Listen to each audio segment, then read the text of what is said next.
बहिनी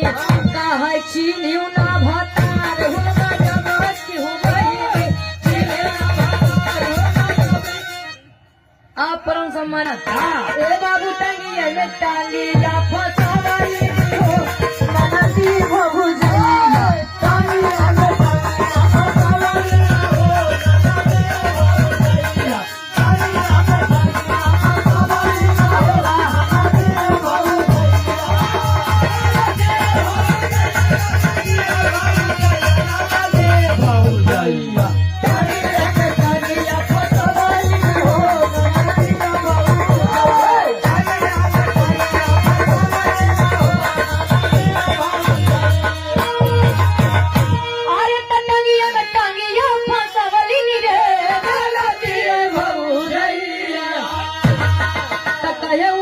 से डाल के हिलावली हो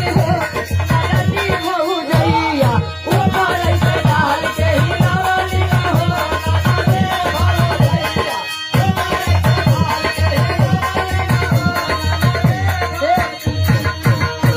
और पुनः इस भाव को समझते हुए ऊपर से डाल के हिलावली रे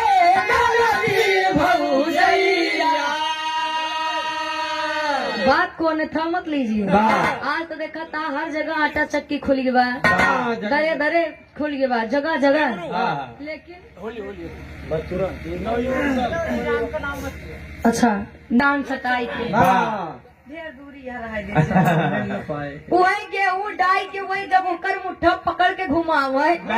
तब कभी गाँव कैसे अरे तब ऊपर से डाल के हिलावली रे लाला रे भौजैया तक है माल सफेद गिरावे बनाई तो है कैसे बनाई। अरे वाह भाव को समझते हुए गंभीरपुर की पावन नदी से प्रधान बशीराम मेवालाल बुढ़ौनी रहुआ कडीरी। आप परम सम्मानित दादा मेवालाल बुढ़ऊ जी मंतोष पर धन्यवाद आई गई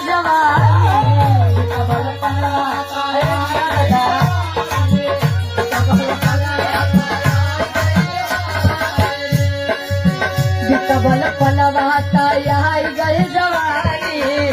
अरे सजी पे नहीं रही के कहाँ सजी पे नहीं रही के लावया गड़ाई दुल्हा हो तो है कैसे मनाई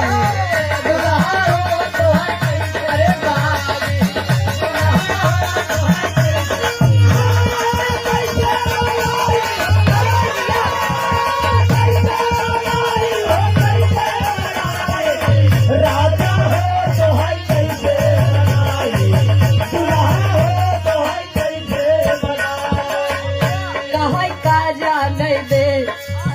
वाली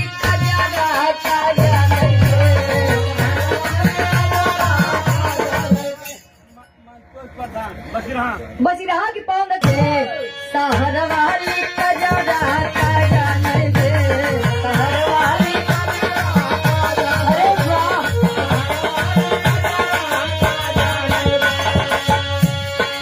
आज के बोलमुआ का पूरी मिठाई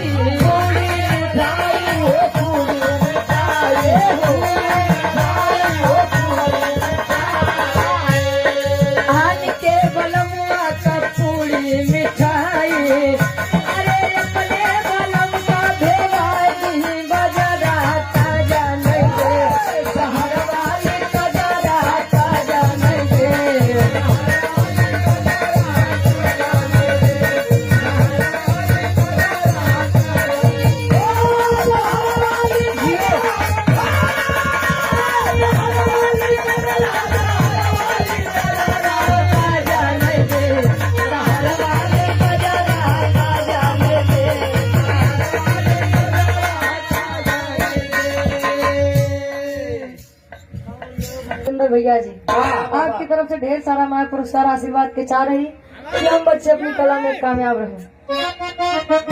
कहाँ वही है भैया, ये तो सुनाई देते बिना सुनाई होली गीत ना जाओ।